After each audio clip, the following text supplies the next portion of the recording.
Lecture 4, Fine-Tuning Your Response to Victims of Violence. Hello, and welcome to the final lecture of our course. In this session, we'll explore the challenges you may encounter as a professional working with victims of DV and IPV. We'll begin by discussing the difficulties your patients might face, then delve into the personal challenges you may encounter, and finally, we'll examine the challenges of multi-agency cooperation.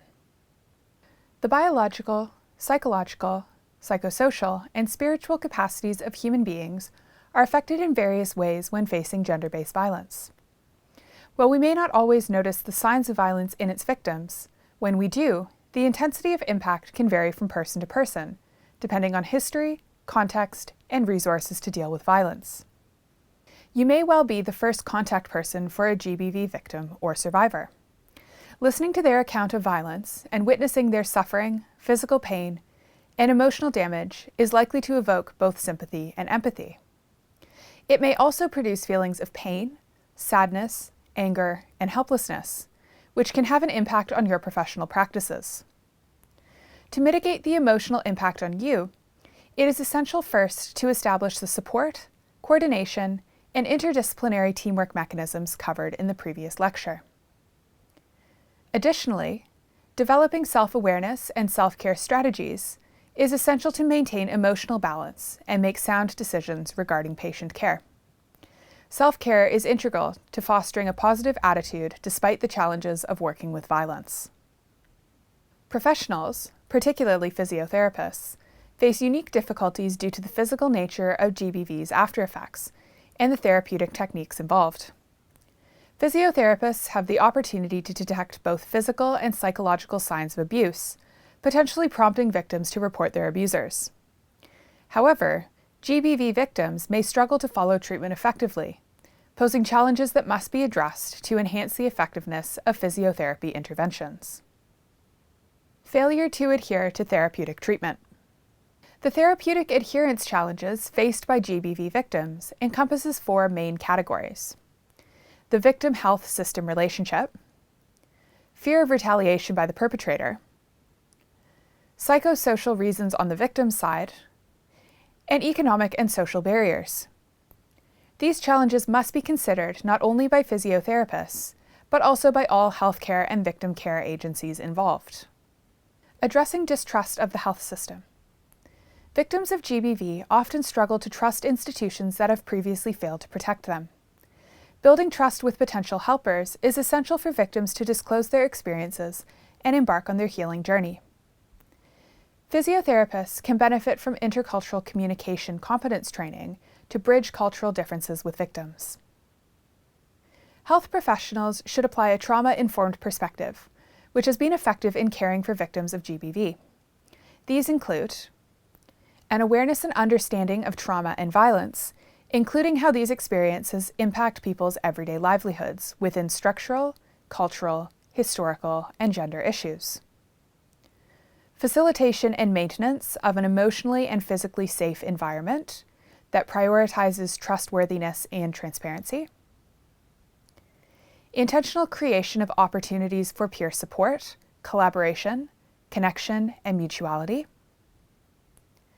Emphasize and encourage empowerment, voice, and choice. A strengths-based and capacity-building perspective that supports skill building and efforts in coping and resilience.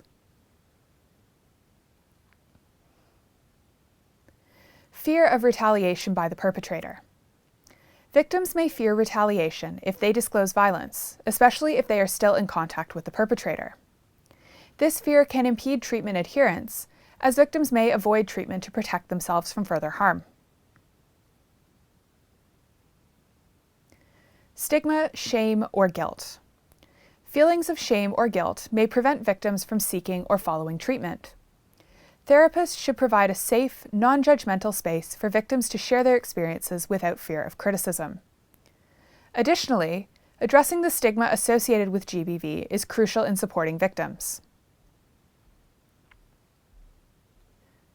Financial or transport barriers. Many victims of GBV face financial dependence on their abusers, making it challenging to access or sustain treatment. Collaboration among institutions is essential to ensure victims can overcome these barriers and access the care they need. Primary reasons for therapeutic non-adherence. While there may be reasons that are not transferable between individuals, several key factors are common. Post-traumatic stress is one of the possible outcomes in GBV victims, which may in turn be an element that hinders the therapeutic alliance with victims. PTSD can hinder social reintegration as a result of the trauma suffered. The resulting problems can be very diverse and may make it difficult to maintain routines and social relationships, or may simply cause occasional disruption when triggers occur that cause the patient to react in unexpected ways. Lack of social support is another significant barrier to adherence to healthcare. A lack of social circle to support and help victims can be a catalyst for dropping out of treatment. Weak social ties make it difficult for victims to maintain routines and cope with the aftermath of trauma. When GBV occurs within a couple, it may not remain a one-time event. In such a case, continuing abuse may be a cause of non-adherence. Some of the reasons for this continuity in violent episodes may be shame or fear on the part of the victim to report, a lack of economic resources to leave the relationship, the lack of social support that can facilitate ending the relationship, or brainwashing by the perpetrator, which can isolate and manipulate the victim. Mental health conditions, prevalent among GBV survivors, further complicate treatment adherence. GBV has a very high prevalence in women with different psychological disorders. Depression, 46%, anxiety, 28%, PTSD, 61%, obsessive-compulsive disorder, or OCD, 94%, schizophrenia, 44 to 83%, or bipolar disorder, 27%. Such comorbidity can make it difficult for victims to adhere to treatment. Distrust in institutions, stemming from past failures to protect or support victims, presents another challenge. Rebuilding trust with institutions is crucial for survivors, but can impede their willingness to seek help and engage in treatment effectively. Protect yourself. Understanding trauma among healthcare professionals.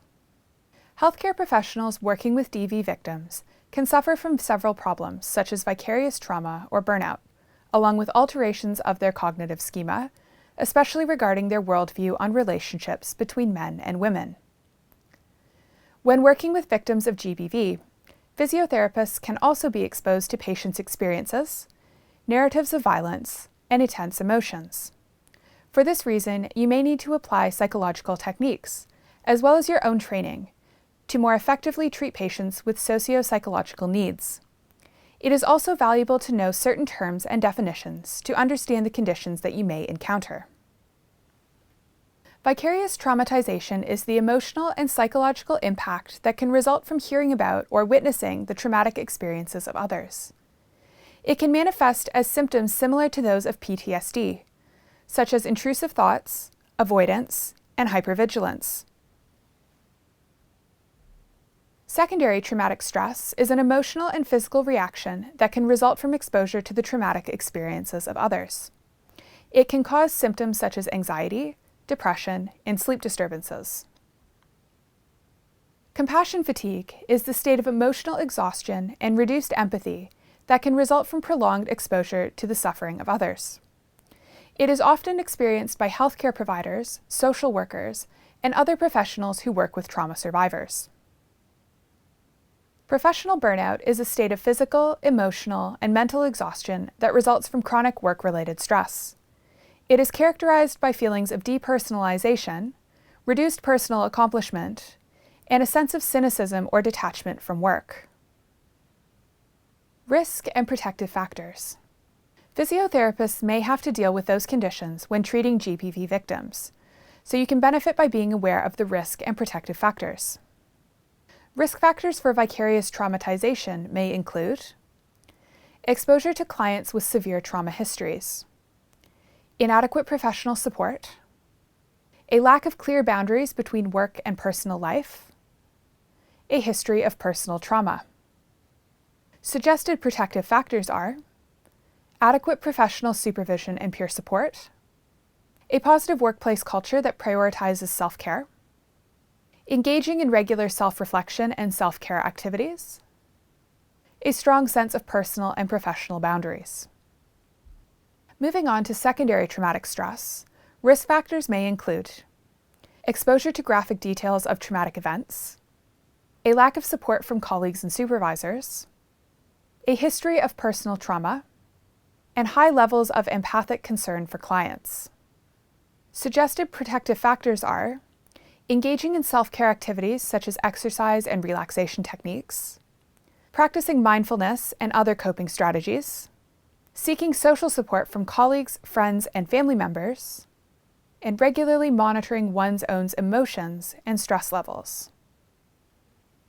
For compassion fatigue, risk factors include the following: over-identification with clients and their experiences, a lack of self-care and self-compassion practices, limited opportunities for professional development, and exposure to ongoing trauma and suffering. Protective factors include mindfulness and self-compassion practices, a healthy work-life balance, engaging in activities outside of work that bring joy and fulfillment, and seeking support from colleagues, friends, and family members. For professional burnout, risk factors include a high workload and job demands, a lack of autonomy and control over one's work environment, a lack of opportunities for professional development and growth, and a sense of isolation and disconnection from colleagues. Protective factors are opportunities for professional development and growth, a supportive work environment with clear communication and collaboration, adequate resources and support to manage workload and job demands, and a positive work-life balance and opportunities for relaxation and self-care. You will find additional resources on how to mitigate the risk factors in this module's course materials. The challenge of multi-agency cooperation when faced with health system realities. As we have covered in the previous lecture, you cannot work alone when confronted by GBV cases. Survivors require the involvement of multiple agencies, such as social services, healthcare providers, and community organizations for comprehensive support. However, this diversity of actors can lead to challenges due to differing plans, missions, and objectives. Cooperation among multiple agencies faces various obstacles. Differences in mandates, priorities, and funding sources can result in a lack of coordination and fragmentation between sectors. Additionally, limited resources, knowledge disparities, and power imbalances can hinder effective collaboration. Another barrier to multi-sector cooperation can arise from the varied cultures and values of the different sectors. For instance, healthcare practitioners may prioritize patient confidentiality, whereas law enforcement may emphasize prosecution. In the end, partners may not have confidence in one another's objectives or motivations, which can hinder cooperative work and the sharing of information. Further biases based on gender, race, ethnicity, or other characteristics can introduce new hurdles to cross-sector collaboration. Several strategies can help to overcome these challenges. Clear and open communication is essential for successful multi-agency work. Each agency should establish open lines of communication, exchange data, and work together to create common objectives and tactics. Each partner should value the contributions, roles, expertise, and opinions of the others and have mutual respect. It is critical to specify the tasks and obligations of each agency within the collaboration. This may lessen the likelihood of misunderstandings and disputes. Having a procedure for handling disagreements or tensions is crucial to conflict resolution. Creating a clear mechanism for resolving disagreements and holding regular meetings to discuss issues and concerns are fundamental. It is critical to be adaptable and willing to compromise when demanded. Each partner should be willing to adapt to changes in the partnership and be receptive to fresh perspectives and methods. All partners should concentrate on the partnership's shared objectives and results, rather than their separate priorities or interests. An efficient multi-sectoral intervention to GBV needs more than simple alliance and articulation among participating organizations. It must have a concrete methodology, including services, educational initiatives, systems for referrals, reporting, data analysis, and documentation. All organizations that participate in the multi-sectoral response to GBV must follow the agreed guiding strategies and ensure adequate resources to respond to survivors. That wraps up today's lecture. Thank you for tuning in. I hope you found our course valuable and will be able to use this new knowledge to raise awareness about GBV in your organization and advocate for multi-agency cooperation. Take care and goodbye.